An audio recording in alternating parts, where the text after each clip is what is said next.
À tous, bonjour et bienvenue. Nous n'allons pas continuer dans le pacte de puissance parce que je disais que j'ai reçu beaucoup de paroles par rapport à notre identité, par rapport à l'héritage que Christ est acquis pour nous à la croix et qu'on devra déclarer cela. Mais le Saint-Esprit m'a arrêté pour dire c'est que c'est pas complet. Cela ne peut pas comment dire, la manifestation de cette identité-là et de cet héritage ne saurait être complet aussi longtemps qu'on n'aurait pas réalisé que, comment dire, le tel il est, tel nous sommes. Ça veut dire que c'est bien beau de déclarer cela, mais on oublie de réaliser que, d'accepter que Dieu étant esprit, nous sommes esprit parce que chaque être se reproduit selon son espèce. Amen. Et qui dit esprit, le Saint-Esprit est venu habiter en nous et la parole de Dieu dit dans Jean 8, 28 que Jésus ne faisait rien par lui-même. Il ne faisait que ce que lui disait de faire le Père. Donc, il était conduit par le Saint-Esprit. La parole de Dieu dit que Jésus rempli du Saint-Esprit parti du Jourdain et il a été conduit dans le désert par le Saint-Esprit. Il ne faisait rien par lui-même. Amen.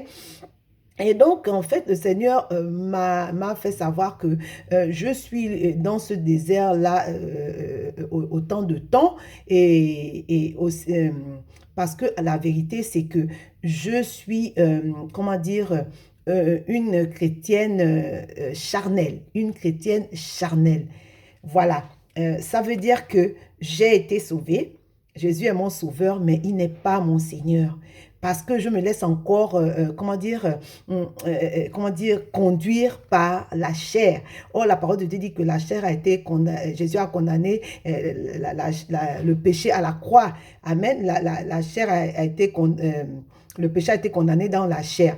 Donc, désormais, nous sommes, la parole de Dieu dit que, il dit que, il dit que désormais, le péché n'aura point de pouvoir sur vous, puisque vous êtes morts sous la loi, mais vous n'êtes plus sous la loi, mais sous la grâce. Désormais, nous sommes sous la grâce. Désormais, le sang de Jésus nous a sanctifiés. Désormais, le Saint-Esprit est venu habiter en nous. Nous sommes sa demeure. Nous sommes esprit, nous sommes sa demeure. Le péché ne va plus régner sur nous. Ça veut dire que je n'ai plus à me laisser conduire par toutes les informations que me renvoient mes sens. Parce que le péché est logé dans la chair. Et qu'est-ce qui alimente la chair? Ce sont les organes, les cinq sens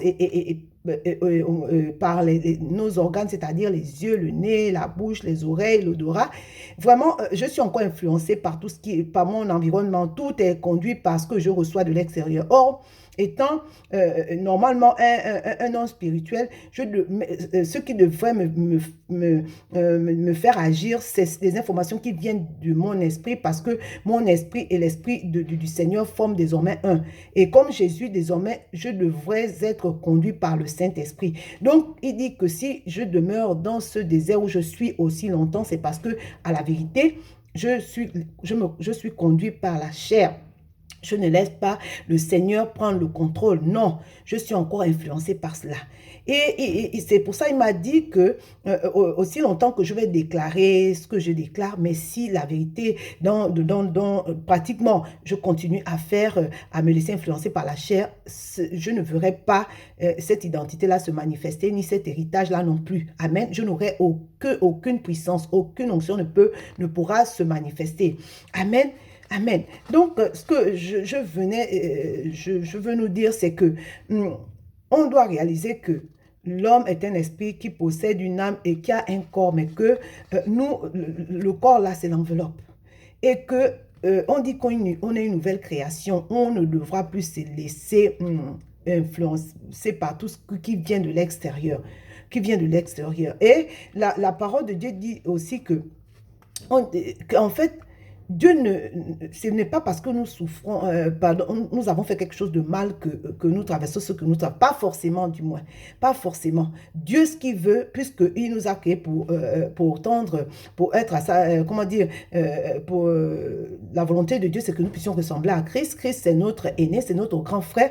Ça passe par les mondages, ça passe que Christ, au travers des épreuves, nous émonde, enlève tous ces... Vraiment, de plus en plus va nous rendre semblables à lui. Et ça passe par les épreuves là. Mais quand on se conduit en chrétien charnel, on ne peut pas discerner que ce qu'on traverse là, ce n'est pas pour la mort, mais c'est pour la gloire de Dieu. On continue à accuser les circonstances, on continue à accuser les personnes. Amen.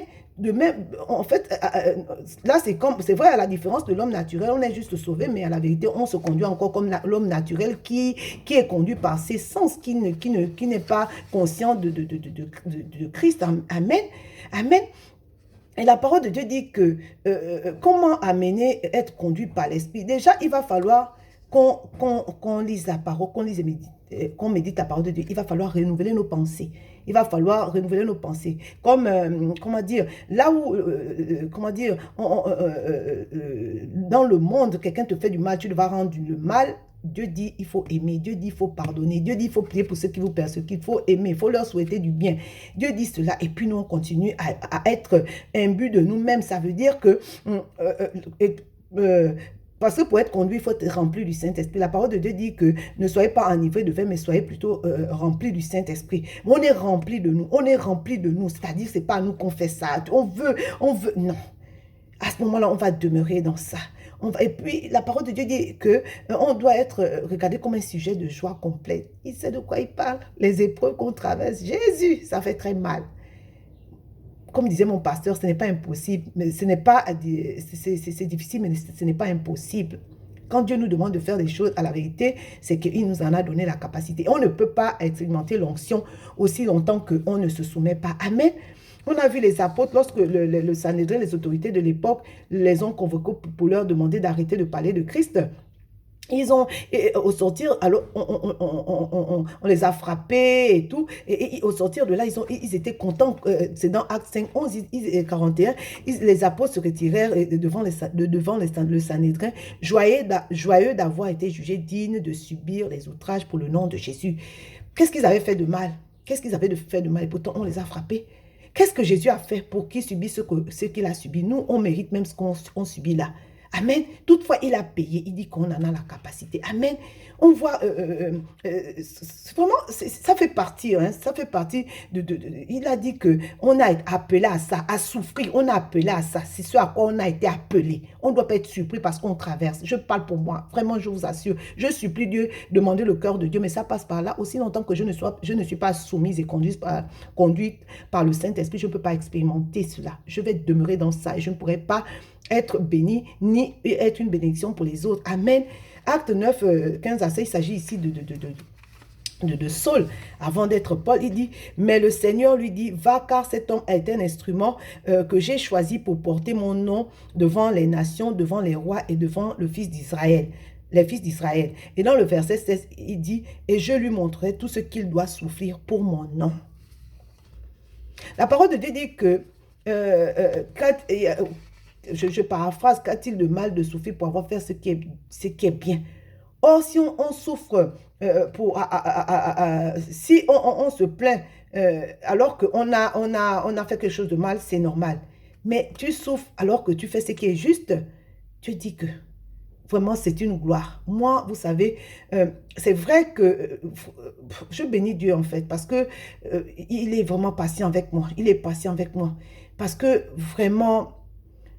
Quelque part au fond de moi, je sais une chose, c'est que moi, je suis privilégiée. Je fais partie des privilégiés que Dieu utilise et qui passent dans la souffrance. C'est une grâce. C'est vraiment une grâce. Tout ça pour la gloire de Dieu. Et quand on connaît déjà le score de la fin, c'est-à-dire qu'on ne lutte pas pour la victoire, qu'on est dans la victoire qu'il a déjà, il a vaincu déjà pour nous. Et dit dans tout ce qu'on traverse, là, on est plus que vainqueur par lui qui nous a aimés. Et il dit que sa puissance s'accomplit dans notre faiblesse. Ça veut dire quoi? Ça veut dire qu'aussi longtemps, quand on voit la femme qui est venue casser comment dire, le flacon d'albâtre au pied de Jésus et le parfum s'est répandu, aussi longtemps qu'on va, comment dire, on ne va pas accepter de nous soumettre, de laisser le Saint-Esprit, d'accepter l'humiliation, d'accepter le rejet, d'accepter les injures, de tout ce que vous voulez, le parfum ne va pas se répandre. Le parfum ne va pas se répandre. Ça veut dire qu'on ne sera pas, Dieu ne va pas bénir sa parole dans nos vies, et Dieu ne va pas non plus bénir sa parole au travers de nous pour les autres. pour les autres. La parole de Dieu dit qu'aussi longtemps que le grain de blé ne tombe en terre et ne meurt, il ne peut produire du fruit. Et celui qui voudra conserver sa vie la perdra. La perdra. Le Seigneur m'a fait savoir que si je veux sortir de ce désert qui n'arrête pas, où je vais d'épreuve en épreuve, aussi longtemps que je ne vais pas, c'est-à-dire que revêtir l'homme nouveau pour discerner que ce n'est pas pour la mort, mais pour la gloire de Dieu, et aussi longtemps que je ne vais pas réaliser cela, le Seigneur va s'atteler à permettre des épreuves sur épreuves afin de me discipliner. Vous savez, le Seigneur, il a l'éternité. Pas nous. Pas nous. Donc, par la grâce de Dieu, je me suis résolue de vraiment, par sa grâce, d'accepter l'inacceptable, d'accepter, parce que je veux voir sa gloire. Parce que je veux être une bénédiction, c'est vrai pour moi, mais pour que les gens soient bénis autour de moi. Je vous ai dit, je refuse qu'on dise, où est mon Dieu? Où est mon Dieu? C'est-à-dire que d'arrêter d'être conscient c'est vrai ce qu'on voit, c'est la réalité, mais on est conduit par la vérité. C'est qu'est-ce que dit la parole? Qui est la vérité? C'est Jésus. L'auteur, là, celui qui a créé tout ce que le monde contient, celui à qui appartient l'existence. C'est lui-là qui a parlé, c'est lui qui est la vérité. Tu as beau voir ce que tu vois, mais qu'est-ce que Dieu dit? Et arrêter d'être, comment dire, d'agir en fonction de ce que nous renvoient nos sens. Parce que les organes n'ont pas un problème, mais lorsque les capteurs qui sont dans notre corps, c'est-à-dire les 5 sens, reçoivent cela, ils corrompent l'information et c'est ça qui nous donne d'agir. Or, on devra désormais agir à partir de ce qui vient de notre esprit, à partir de ce qui monte dans notre esprit. Et vous savez, aussi longtemps qu'on ne va pas lire et méditer la parole de Dieu, notre système de pensée ne va pas être renouvelé. Ça veut dire que là où on dit d'aimer, là, on va détester. Amen. La parole de Dieu dit que le juste vivra par la foi. Et sans la foi, il est impossible de lui être agréable. La parole de Dieu dit qu'il est l'auteur et le consommateur de notre foi. Alors, mon frère, alors ma soeur, comme moi là, prends la décision de sortir de ce désert-là qui n'a que trop duré. Ce n'est pas le diable. Amen. C'est Dieu qui veut nous parfaire. C'est Dieu qui permet afin que nous puissions être semblables à Jésus. Amen. Demeurer béni à très vite. Merci.